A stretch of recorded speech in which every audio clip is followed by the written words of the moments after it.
अस्सलाम वालेकुम दोस्तों, आज के सियासतनामे में खुश आमदेद। मुझे उम्मीद आप जहां भी होंगे खैर आफियत से होंगे। आज के सियासतनामे में जो खबरें शामिल होंगी उसमें सबसे पहले है किर्गिस्तान के हवाले से जो मेरे पास इतलात आई हैं, जो एक्चुअल खबर है मिर्च मसाले के बगैर, जो हकायक पे मबनी है, उस पर बात करूंगा।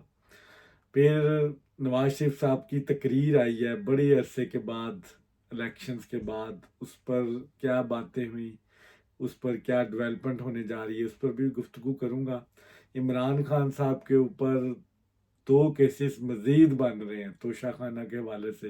वो केसेस क्यों बन रहे हैं उस पर बात करूंगा। और justice Munib Akhtar chief justice बन गए हैं, क्यों बने हैं, उसकी वजूहत आखिर में बयान करूंगा। तो सबसे पहले किर्गिस्तान का इशू जो सोशल मीडिया पे बहुत उठाया गया, मैं इसको अवॉइड कर रहा था। वैसे मैंने सागदार साहब को मैसेजेस किए, मुझे अब उसकी पूरी डिटेल मिल गई है।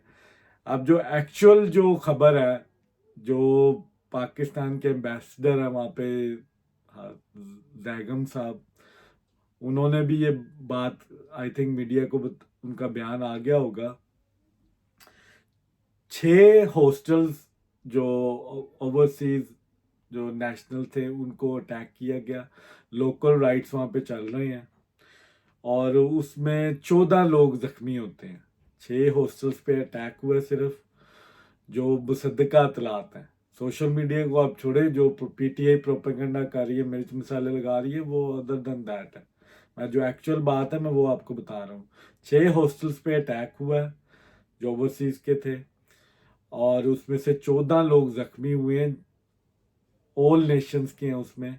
सिर्फ एक पाकिस्तानी है जो हॉस्पिटलाइज है, वो शजेब नामी पाकिस्तानी है जिसको कौंसल रसाई दे दी गई है।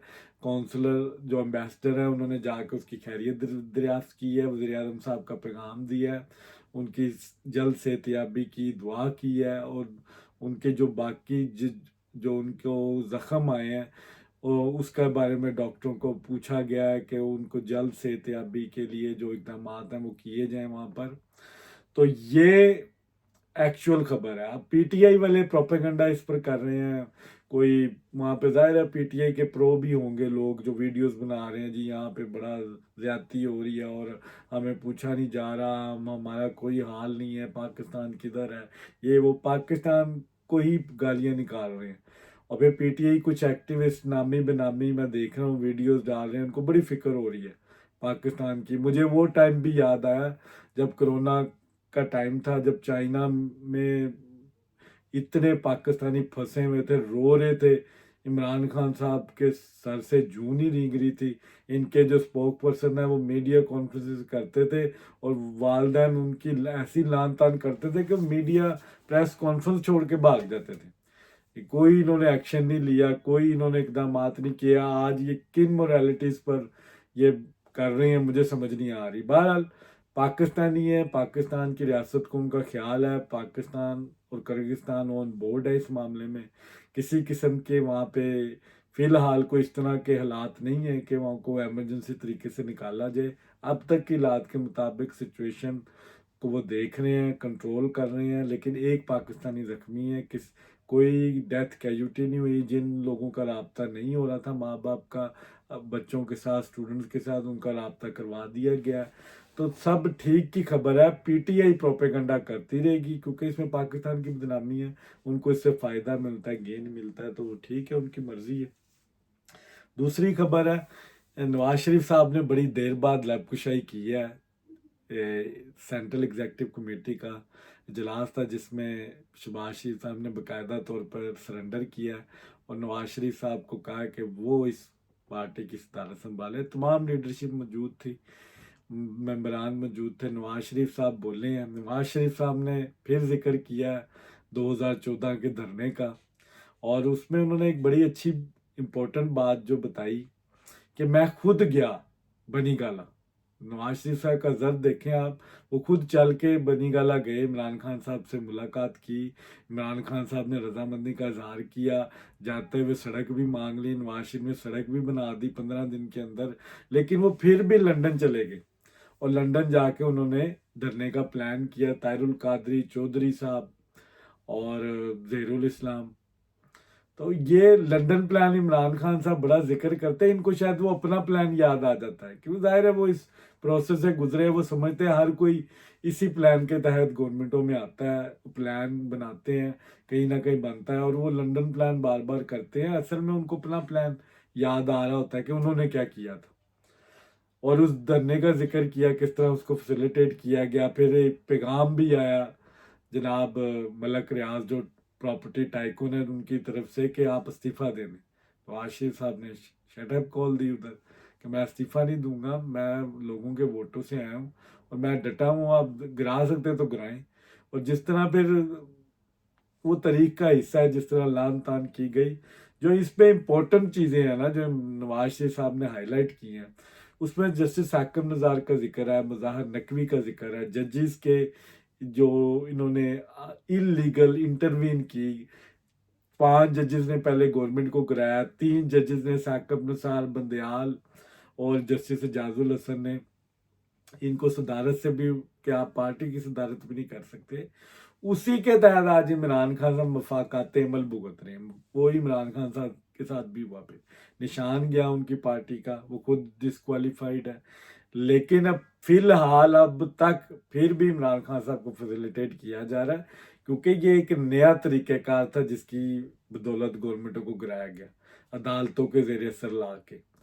تو اب وہی پریشر دوبارہ ڈالا جاتا ہے نواز شریف صاحب کے اوپر، اور ان کو سزائیں دلوائی جاتی ہیں، اور پھر ان کی آڈیو لیکس آنا شروع ہو جاتی ہیں، مظاہر نقوی کی آ جاتی ہے، اور ایک آڈیو لیک جو بھی نواز شریف صاحب کے پاس ہے ثاقب نثار کے حوالے سے، جس کا وہ ذکر کر رہے ہیں کہ اس میں وہ کہہ رہے ہیں کہ مریم اور نواز شریف صاحب کو سزائیں دلوانی ہیں، ان کو بیل نہیں ہونی چاہیے ورنہ ہمارا سارا پلان چوکٹ ہو جائے گا۔ اس کا ذکر ویسے مرحوم ارشد ملک صاحب جنہوں نے فیصلہ دیا تھا انہوں نے کیا تھا، اس آڈیو میں بھی ہے کہ مجھے تو فیصلہ لکھا آیا ہے، میں تو مجبور تھا۔ اب اس بات پر جو نواز شریف صاحب بار بار کہہ رہے ہیں آڈیو لیک ہے، اس پہ انکوائری ہونی چاہیے۔ ثاقب نثار کے بیٹے کا آڈیو لیک آتا ہے، اس پہ سٹے آرڈر دے دیتے ہیں جناب بابر ستار صاحب کہ یہ آپ سن نہیں سکتے۔ تو اب یہ جو ثاقب نثار کے اوپر ایلیگیشن لگ رہا ہے یہ بڑا سیریس ہے۔ Saqib Nisar chief justice of Pakistan رہے ہیں، پاکستان کی پوری عدلیہ کو اس وقت چارج شیٹ کی ہے، اس وقت کی جو اس وقت بھی بیٹھے ہیں ان میں کچھ جج وہ بھی، اور اس وقت کے تمام ججز کو چارج شیٹ کیا نواز شریف صاحب نے، لیکن ان سے کوئی پوچھے گا؟ مظاہر نقوی کے حوالے سے انہوں نے یہاں تک کہہ دیے کہ ہمارے پہ جرم بنتا تھا تو اس کو نیب پہ بھیج دیا جاتا تھا کہ اب اس کی آپ سزا بھگتیں۔ مظاہر نقوی کی کرپشن نکلی تو اس کے اوپر نیب کیس کیوں نہیں بنا؟ یہ سوالیہ نشان ہے۔ لیکن سوال یہ اب شہباز شریف صاحب سے پوچھنا چاہیے، نواز شریف صاحب آپ کو، آپ کی گورنمنٹ ہے، آپ یہ تمام چارجز گورنمنٹ کو دیں اور گورنمنٹ اس کو چارج شیٹ کرے۔ ثاقب نثار کو بھی بلائے، جتنے پرانے بندیال تھے، جو ججز جو کس کانسپیرنسی میں رہے ہیں ان کو شامل جرم کرے، 2014 کے دھرنے کی انکوائری کروائیں۔ آپ کے پاس جوڈیشل کمیشنز موجود ہیں، ایماندار ججز کو لے کے آئیں جو کسی پارٹی کا حصہ نہیں رہے، جن کے فیصلے انصاف پہ مبنی تھے، ان کے اوپر یہ کمیشن بنائیں اور فیصلہ کروائیں کہ 2014 میں کون کون لوگ انوالو تھے۔ پھر آپ سے آج کل بڑی وہ معافی منگوائی جاتی ہے کہ معافی مانگ لیں تو سب درگزر ہوگا۔ پاکستان کے مقتدر حلقے عدالتیں وہ پھر معافی مانگیں نواز شریف صاحب سے کہ ہم واقعی اس جرم میں شامل ہیں۔ اس میں نواز شریف کا آپ نے سزا نہیں دینی، آپ نے پاکستان کو سزا دی، اس کا نقصان پاکستان کا ہوا۔ جو آپ نے نواز شریف صاحب کے ساتھ کیا، نواز شریف ڈیولپمنٹ کی علامت تھی، آپ نے پاکستان پہ قدر لگائی، پاکستان نیچے گیا، پاکستان کی جو جاگرسائی پوری دنیا میں ہوئی وہ پاکستان کی بدنامی ہوئی۔ تو آپ کو اب دیکھنا ہے کہ کس طرح اس سسٹم کو اب ٹھیک کرنا ہے۔ آج کی جو تیسری خبر ہے، عمران خان صاحب کے اوپر مقدمے بن رہے ہیں۔ امت مسلمہ کے جو لیڈر تھے، حضرت عمر کے تو طرز حکومت کے دعوے دار تھے، انہوں نے 7 گڑیاں مزید तोशाखाना में जमा किए बगैर बारों बारी बेच दिया। ये तर्ज हुकूमत था इनका। और इमरान खान साहब कैटेगोरिकली कह चुके हैं कि मेरी घड़ी थी, मैं जिसको मर्जी बेचूं। इमरान खान साहब जब आप रियासत के सरबराह होते हैं तो वो रियासत क्या होता है, तोहफा। वो पहले आपने लीगली उसको तोशा खाने में जमा करवाना होता है, उसकी लीगल एवेल्यूएशन होती है, फिर उसका आप परसेंटेज तय होता है, वो आप दे के आप ले सकते हैं। 7 मजीद घड़ियां, उसमें ग्राफ की घड़ी जो सबसे कीमती घड़ी थी उसका भी जिक्र है कि वो जमा ही नहीं की और बारों बार ही वैल्यूएशन करा के उसका 20% दे के रख ली। ये भी एक करप्शन है। अब इसका केस बन रहा है, इमरान खान साहब अभी पहले से ही नहीं निकले, एक और बन गया केस। तो ये इमरान खान साहब अपने किरदार के आप ही दुश्मन है। जो चार्जशीट है ना, इमरान खान खुद है, जो बातें वो करता था दूसरों के लिए, आज उसको खुद उसके सवाल देने पर। हजरत उमर का बड़ा हवाला देते थे, उनसे पूछ लिया कि ये कहाँ से आया कुर्ता। तो इमरान खान साहब आप भी जवाब दें, अब ये घड़ियां कहाँ आप करते रहे हैं? ये जो आपके यूरोप में बैठे हैं, अमेरिका बरतानिया में बैठे बड़े कहते हैं खान जो है वो बड़ा वो ईमानदार है, खान बेलोस है मुल्क के लिए। तो ये घड़ियां किसके लिए बेची है? सड़क बनाने की? सड़क तो नवाज शरीफ ने बना दी बनी गाला की। ये घड़ियां कौन बेचता रहा है? वो चोरियां करता रहा है। मतलब ये पाकिस्तान का वाहद कोई अल्फाज मेरे पास नहीं है, मैं बोल नहीं सकता। ऐसा कोई नीच जात आया जो जिसने घड़ियां तक नहीं छोड़ी, और ऐसी ऐसी घड़ियां बेच दी जो नायाब है, पूरी दुनिया में है ही नहीं उस जैसी घड़ी। खाना काबा जैसे जिसका अक्स बना हो उस घड़ी पे, वो बेच दिया आपने सिर्फ प्रॉफिट गेन करने के लिए। कारोबार बना लिया आपने कि महंगी चीज़ 20% पे खरीद लो और उसके बाद उसको महंगी बेचो।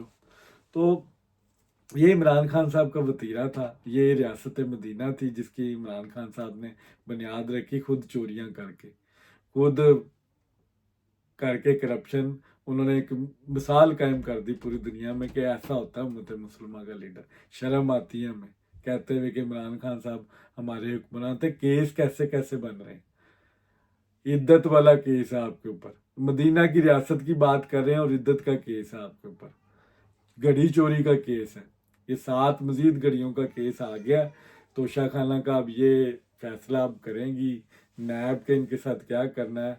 रेफरेंस तैयार है, इस पर भी गिरफ्तारी हो जाएगी, ऑलरेडी गिरफ्तार है। अब मजीद इसकी हेयरिंग अलहदा होंगी। अब आज की आखिरी खबर है, मनीब अख्तर कियानी, ये वही हम ख्याल जज है जो बंदयाल का फेवरेट हुआ करता था। काफ़ी इसके रिमार्क्स भी मौजूद हैं बड़े, बहरहाल मैं उस डिटेल में नहीं जाता। ये चीफ कायम मकाम चीफ जस्टिस बन गए। क्यों बने? क्योंकि फायद ईसा साहब बैरून मुल्क चले गए हैं। अब बैरून मुल्क अगर कोई चीफ जस्टिस जाए तो उसके जो सीनियर जज होता है उसको बनाना पड़ता है। इसकी तकरीब हुई लेकिन कहीं पता नहीं चला, कहीं नहीं आया। अब इनके इख्तियारात वैसे ही हैं जैसे चीफ जस्टिस के होते हैं। अच्छा, बंदयाल साहब और चीफ जस्टिस से फायद ईसा में फ़र्क पता क्या है? बंदयाल साहब 2-2.5 साल जितना से रहे ना, ये कहीं पे भी नहीं गए हॉलीडेज पे, क्योंकि अगर वो कहीं पे भी जाते ना तो चीफ जस्टिस फायद ईसा ने बन जाना था कायम